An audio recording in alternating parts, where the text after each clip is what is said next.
dia, igreja. A paz de nosso Senhor e Salvador Jesus Cristo. Embora os cultos presenciais estejam voltando, a nossa escola bíblica ainda se faz necessário permanecer online. A lição nossa de hoje é um título um tanto estranho, Arriscando o Pescoço. Está aí nessa revista ainda, Reflexões Bíblicas 5. O autor da revista diz que o título é inspirado nos dizeres da bandeira do estado de Minas Gerais, que nós conhecemos, libertas quais será tamen. Sabemos que isso, traduzido no português, é liberdade ainda que tardia. O autor nos chama a comparar as duas coisas e, como mineiros principalmente, ele diz: nós precisamos de absorver um pouco desse espírito libertário dos inconfidentes dentro da reflexão da igreja. É um pouco de filosofia do autor, mas eu entendi bem o que ele quer nos dizer. Ele diz que a igreja ela também deseja a liberdade de um jugo semelhante ao que foi buscado na Inconfidência Mineira. Ele diz: o jugo do pecado também é algo que oprime. E ele diz: quando nós proclamamos Cristo, a mensagem implícita é a verdade que liberta.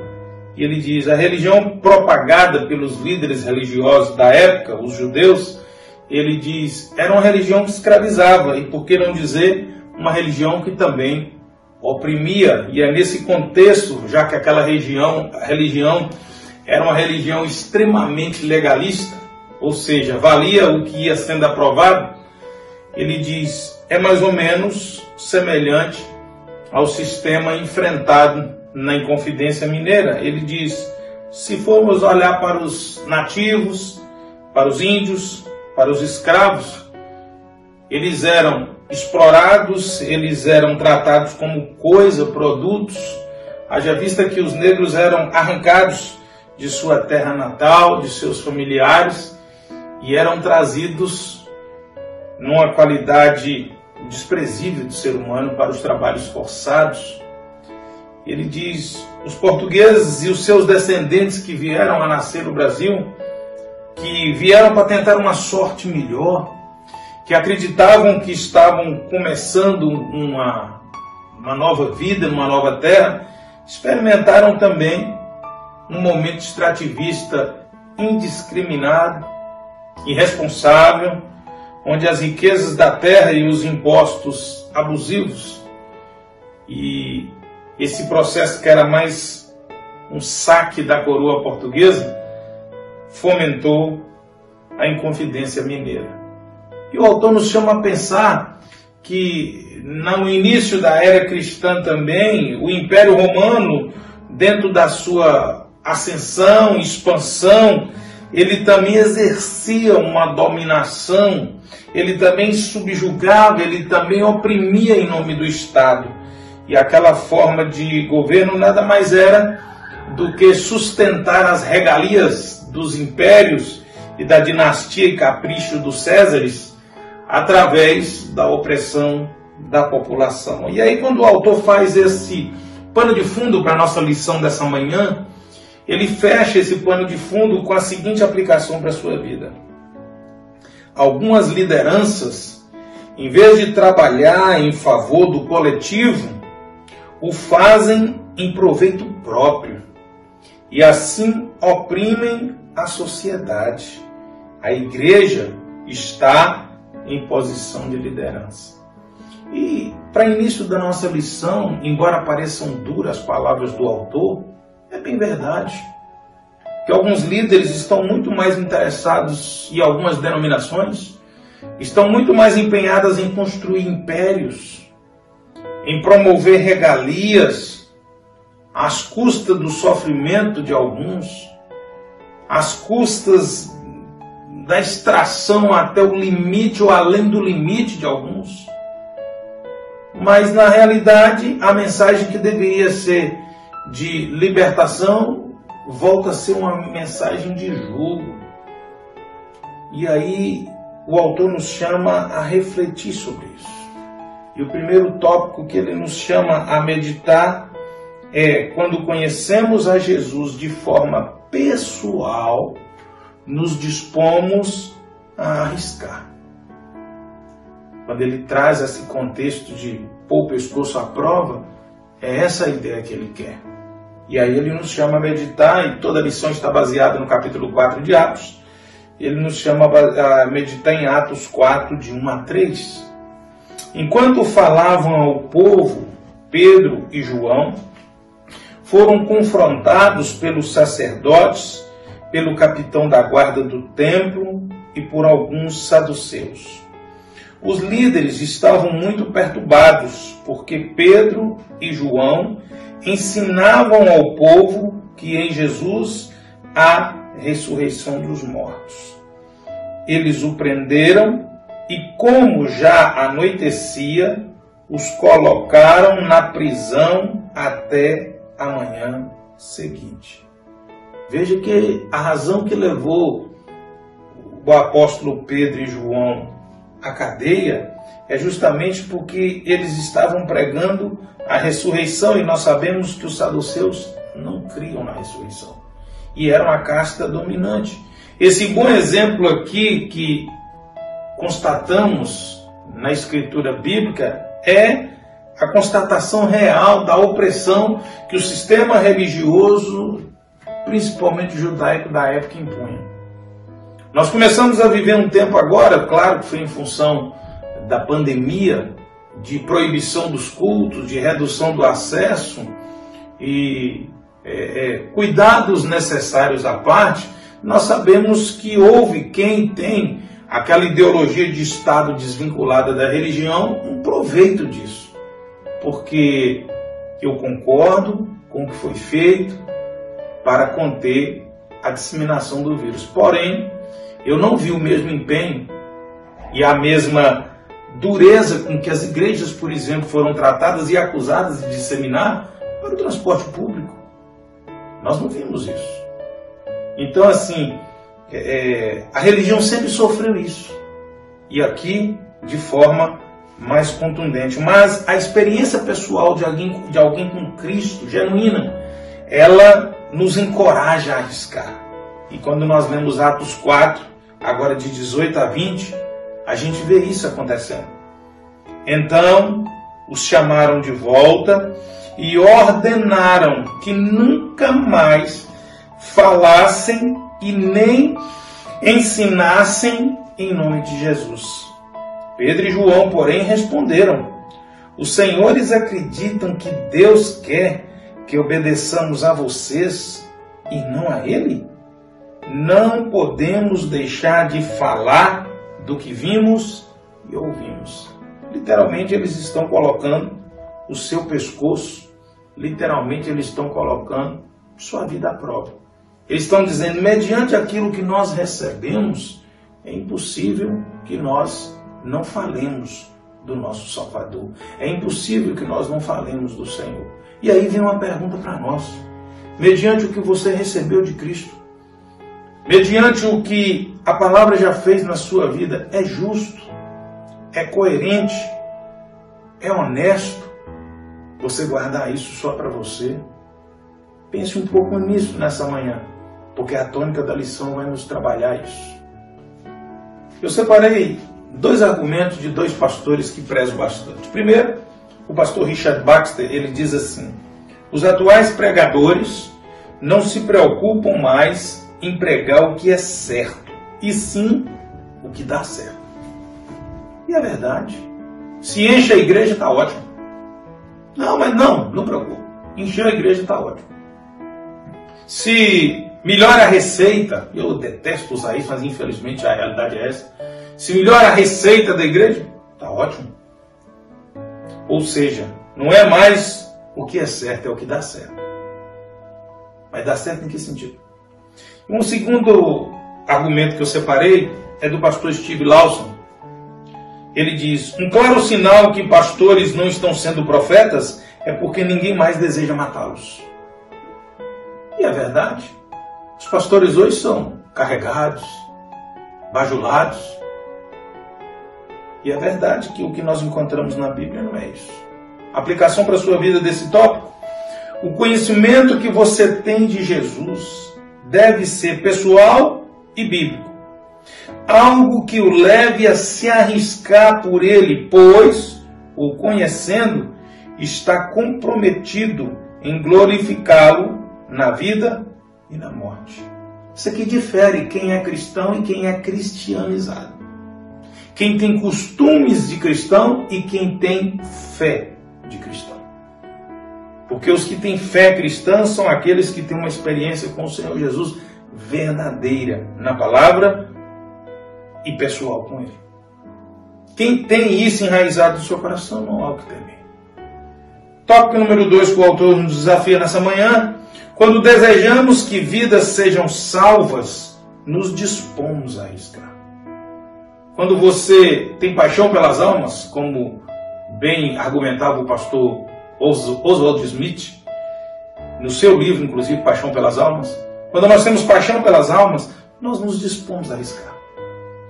E aí eu volto no texto que o autor nos recomenda, Atos 4, de 3 a 4. Eles os prenderam, Pedro e João, e como já anoitecia, os colocaram na prisão até a manhã seguinte. Agora olha que coisa surpreendente.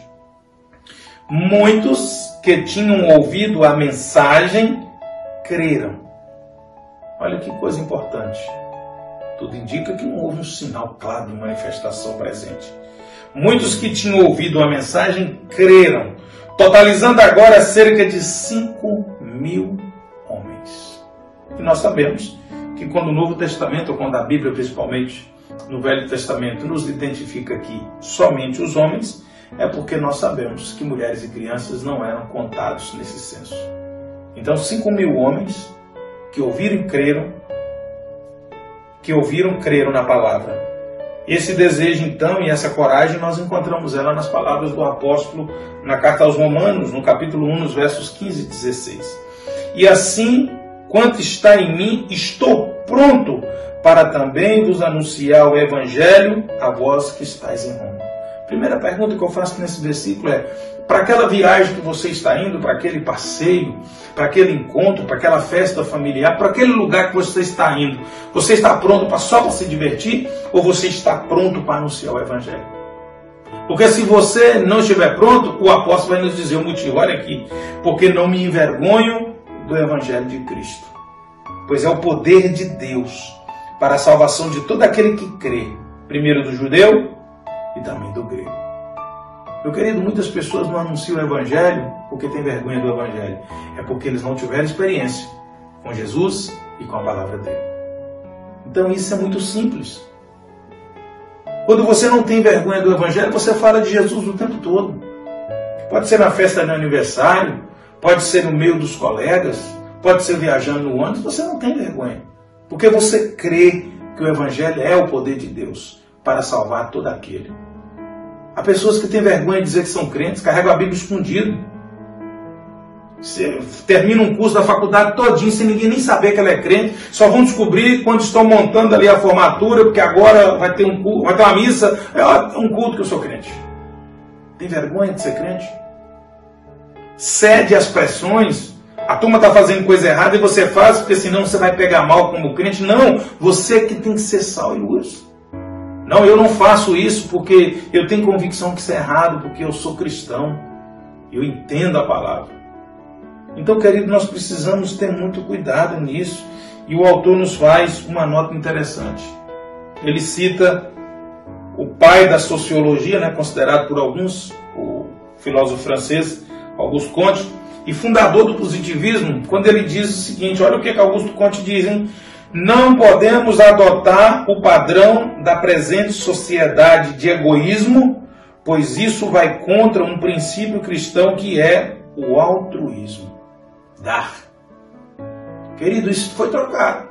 O cristianismo que nós vemos hoje é o de receber. Tanto de quem lidera como quem vai. As pessoas estão interessadas em receber. Mas a proposta do cristianismo é altruísta, é receber e entregar para os outros. Olha o que ele chama aqui na aplicação para a sua vida, interessante. A maravilha de termos sido alcançado pelas boas novas foi graças à convicção de alguém em proclamá-las. Você já parou para pensar? O peso, o sacrifício e a dificuldade que foi para aquela mensagem chegar até você. Eu, na minha experiência pessoal, só vou conhecer talvez na glória aquele senhor de paletó cinza que invadiu uma sala um dia com um grupo de homens todos internados, de valise na mão, lá na escola estadual Professor Plínio Ribeiro, a conhecida Escola Normal de Montes Claros. No meu curso científico, chegaram aqueles homens, interromperam a aula por 5 minutos, não deram uma palavra sequer, mas saíram colocando o Novo Testamento em cada uma das carteiras. E lembro que na época era cinza. E quando eu recebi aquele convite para as artes mágicas, a primeira coisa que eu me lembrei foi daquele Novo Testamento que eu tinha recebido. Li aquele Novo Testamento todo, aquela semente ficou no meu coração e mais tarde, como você conhece minha história, 5 jovens crentes investiram 1 ano, 2 anos, até que no 3º ano, falando de Jesus para mim, eu me rendi aos pés do Salvador. Porque eu procurei uma igreja e fui conhecer esse Cristo que eles insistiram comigo 3 anos. Então eu fico pensando, querido, imagine se alguém não tivesse dedicado a minha vida. Agora todo mundo tem uma história dessa.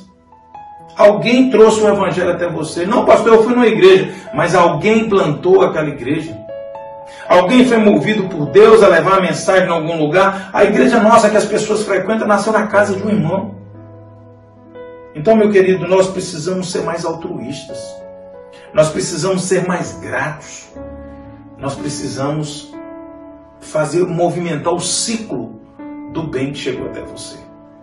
E é isso que o autor nos chama nessa manhã. A pensar nisso.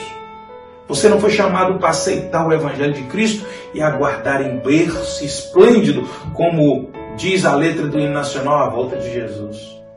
Você foi chamado para ganhar multidões. E é isso que nós precisamos fazer. O terceiro ponto que o autor nos chama a meditar nessa manhã, ele diz, quando partilhamos da visão de Deus, nos dispomos a ir. Quando o que Deus tem de projeto, desde a fundação dos tempos para a humanidade, quando aquilo incendeia o nosso coração, é isso que é o partilhar.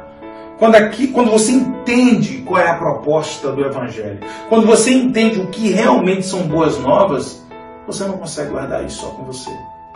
Você vai fazer com que isso chegue a outras pessoas. E aí você vai ser mais um semeador da palavra, mais um ajudar na farta colheita do Senhor. E é um texto muito lido, é um texto muito conhecido, mas talvez pouco observado. Que texto é esse, pregador? É o texto de Isaías, capítulo 6. Nos diz assim, no ano em que morreu o rei Uzias, e nós sabemos bem a história de Uzias, eu vi também ao Senhor, assentado sobre um alto e sublime trono, e a cauda do seu manto enchia o templo. Serafins estavam por cima dele. Cada um tinha 6 asas, com 2 cobriam seu rosto, e com 2 cobriam seus pés, e com 2 voavam. E clamavam uns aos outros, dizendo, Santo, Santo, Santo é o Senhor dos exércitos. Toda a terra está cheia da sua glória. E os umbrais das portas se moveram à voz do que clamava, e a casa se encheu de fumaça, e então disse eu, ai de mim, pois estou perdido, porque sou um homem de lábios impuros, e habito no meio de um povo de impuros lábios, e os meus olhos viram o Rei, o Senhor dos exércitos.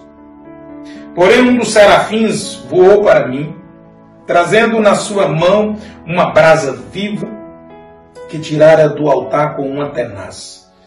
E com a brasa tocou a minha boca, e disse, eis que isso tocou os teus lábios, e a tua iniquidade foi tirada e expiado o teu pecado.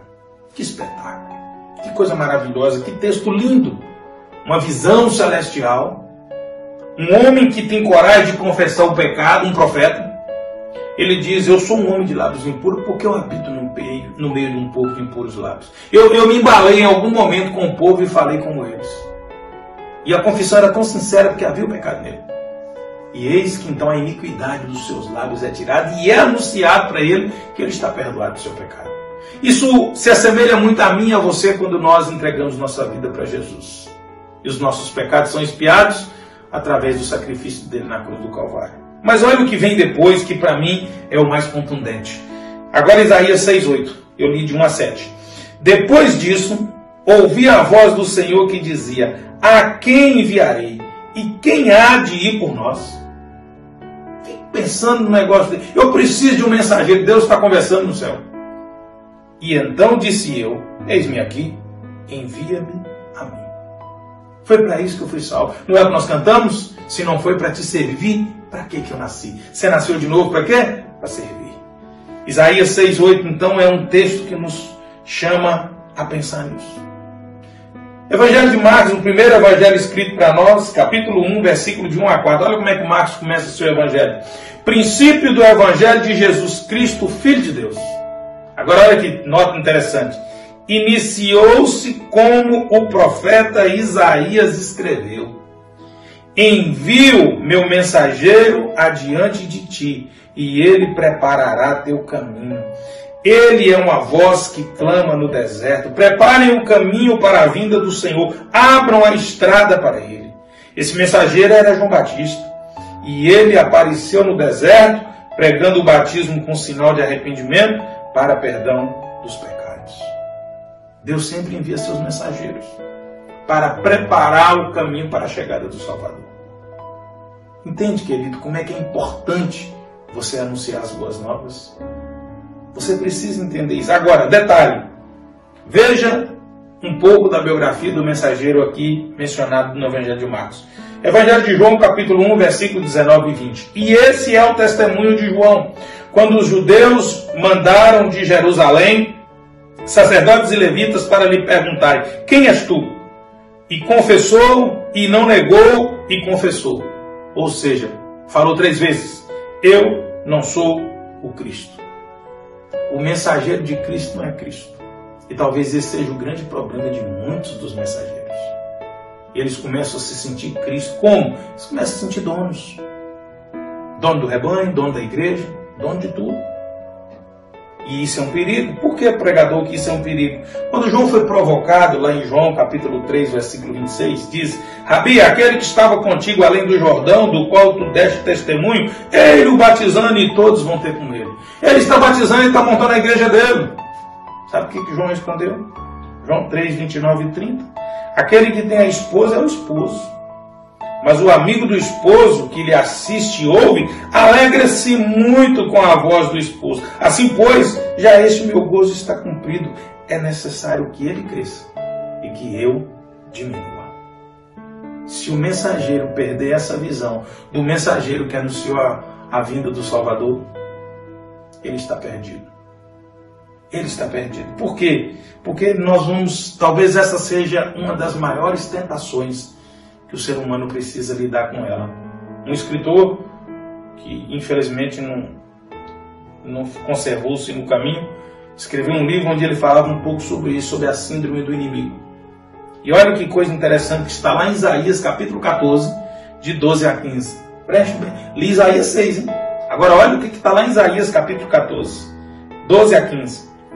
Como você caiu dos céus, ó estrela da manhã, filho da alvorada, como foi atirada à terra, você que derrubava as nações, você que dizia no seu coração, subirei aos céus, erguerei o meu trono acima das estrelas de Deus e me assentarei no monte da Assembleia, no ponto mais elevado do Monte Santo. Subirei mais alto do que as altas nuvens e serei como o Altíssimo. Mas às profundezas do Sheol você será levado, irá ao fundo do abismo. Querido, você precisa entender uma coisa. Nós somos chamados para uma obra grandiosa. Nós somos chamados para uma obra preciosa. Nós somos chamados para algo que os anjos anelaram. E o Senhor confiou a nós. Mas não confunda uma coisa. Nós somos chamados para anunciar. Só isso. Você não foi chamado para participar da glória da obra. Você não foi chamado para participar de mais nada além disso. Preste muita atenção nisso. E veja como é simples. Na dita oração do Pai Nosso, tão conhecida por tantos, pessoas que nunca frequentaram uma religião, uma igreja, conhecem essa oração de cor. Por música, por poesia ou por recitação. Agora olha o que diz Mateus, nessa mesma oração, no finalzinho, que muitos esquecem. Mateus 6,13. E não nos deixes cair em tentação, mas livra-nos do mal. E não nos deixe cair em tentação, mas livra-nos do mal. Uma tentação. Mas olha o que diz o final. Porque teu. Não nos deixe cair em tentação. Por quê? Porque teu é o reino, o poder e a glória para sempre. Amém. Há uma tentação que o ser humano precisa vigiar. A tentação de achar que o reino é dele. A tentação de achar que ele tem participação no poder. Ou pior, a tentação de achar que ele tem direito de usufruir da glória de Deus. Não. Deus não divide com ninguém a sua glória. E isso é muito perigoso. Você, quando vai ministrar como levita, pregar, falar de Jesus, cuidado. A glória tem dono, o poder tem dono e o reino também, porque Ele é o Rei dos Reis, o Senhor dos Senhores. Eu não me esqueço das palavras que estão registradas no Evangelho. Os campos já estão brancos, a seara é grande e poucos são os ceifeiros. Você é chamado nessa manhã para anunciar o que mudou a história da sua vida para outras pessoas. Mas não se esqueça, você é só um ceifeiro.